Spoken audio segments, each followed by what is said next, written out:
Thinking about starting a reef tank or already knee-deep in corals and saltwater? Before you make costly mistakes that could harm your tank or your wallet, watch this video. Welcome to Loving Pets channel.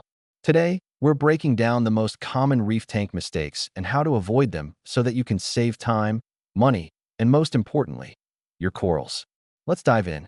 A frequent issue that arises is that many novice aquarists attempt to establish systems with very restricted budgets, often not allocating their funds effectively.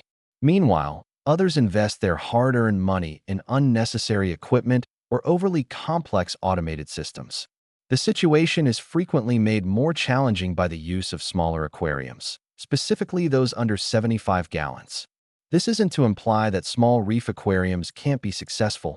They can, but it's essential to understand how a reef aquarium functions to maintain one effectively over time. A very typical issue I observe is that many of you achieve success with certain organisms, yet not with all. This leads me to ask, why keep spending your money on challenging organisms and the technology needed to support them? Why not focus on what thrives in your setup? So, what steps should you take to create a reef aquarium on a budget? First and foremost, it's crucial to recognize that there are three key factors you should focus on: lighting, filtration, and water chemistry. Many organisms that you may wish to maintain in a reef aquarium require significant amounts of light. It is essential not to compromise on this aspect. The challenge lies in the fact that the necessary light levels depend on the specific types of organisms you intend to keep. If your lighting is insufficient, some species may thrive, but the majority will struggle. Conversely, if the lighting is excessively strong, the same situation occurs. Certain corals and clams may flourish, while others may suffer from the intensity. Therefore, it is important to create areas within the aquarium where you can accommodate organisms that need less light.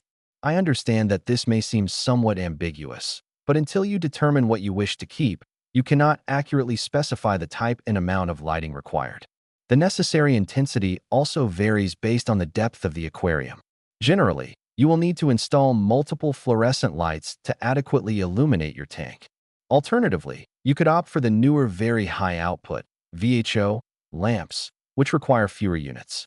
Metal halide lighting is typically reserved for aquariums deeper than 20 inches, although it can be utilized in smaller tanks as well, again, depending on the organisms being housed.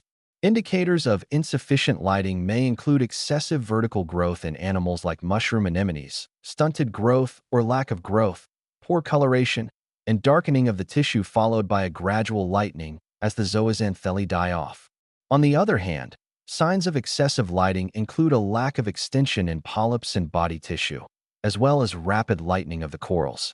It is very difficult to do lighting well on a limited budget unless you have access to used, industrial, or bargain-priced equipment. However, this is one area you cannot afford to skimp on. Your whole system depends on it.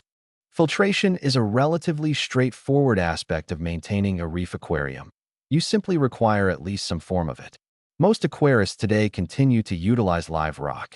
When healthy, live rock alone can effectively manage the biological filtration requirements of the aquarium. When paired with a live sand substrate, you cover all the bases for biological filtration. You do not require a trickle filter for biological filtration. Save your money. The same applies to canister filters, undergravel filters, and all the various hang-on-the-back devices available. The only equipment you will need is a high-quality, well-designed protein skimmer, foam fractionator. Numerous excellent models are available that cater to different aquarium sizes. Alternatively, if you are somewhat handy, you can construct your own. There are skimmer designs accessible online, as well as in various books. The best designs utilize a dedicated water pump to feed the skimmer, allow for a substantial flow rate of water through the skimmer, inject a significant amount of air, can be easily and thoroughly disassembled for cleaning, and feature a wide neck leading to the foam collection cup. The last point enables you to pump a large volume of water and inject a considerable amount of air without the concern that minor adjustments in the water and/or airflow will quickly cause your skimmer to overflow. Either continuous or periodic use of small quantities of activated carbon will assist in the removal of organics and prevent the water from yellowing. I am certain there are some of you who may question my statements.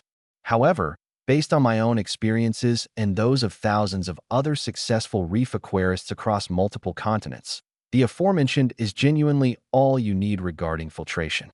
Water chemistry often remains a mystery for many aquarists.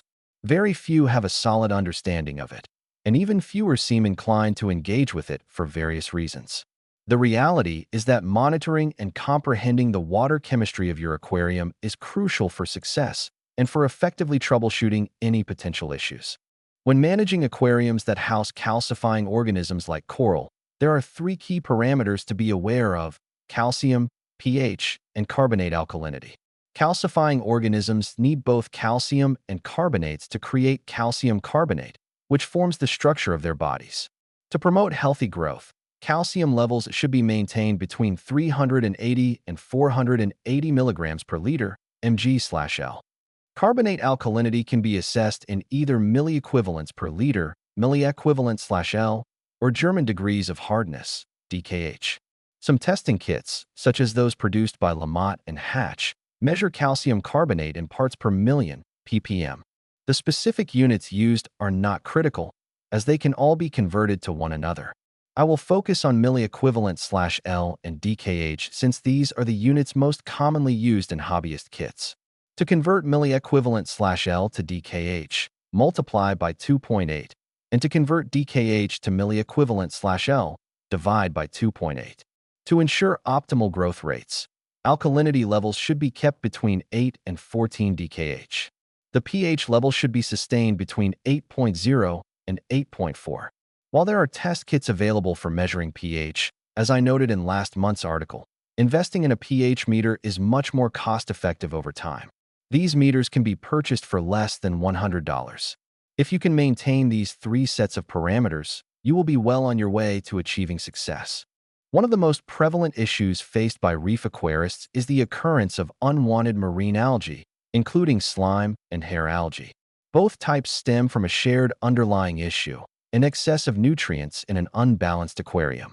It is entirely normal for a newly established aquarium to experience a surge of these algae, which typically diminishes over time. The challenge arises when they fail to vanish or keep reappearing. At this juncture, the aquarist needs to scrutinize all potential sources of nutrient input. The primary offenders are nitrate and phosphate. In modern reef aquariums, nitrate levels are generally not a concern unless there is a substantial influx of nitrate due to overfeeding, the use of effective nitrification, biological, filters, or nitrate-rich top-off water used for replacing evaporated water. Phosphate can enter the saltwater aquarium through food and top-off water. Additionally, algae can release stored reserves found in rock and sand. Live sand beds can hold a significant amount of phosphate.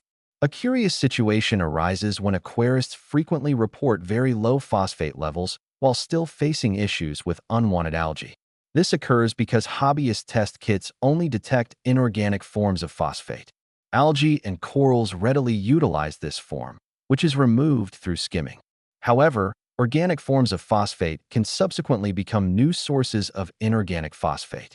This clarifies why hobbyists often report low phosphate levels. The inorganic phosphate that the kits are designed to measure is quickly depleted, while the organic pool remains available to replenish the supply. The solution to managing unwanted algae lies in minimizing nutrient import and enhancing their export.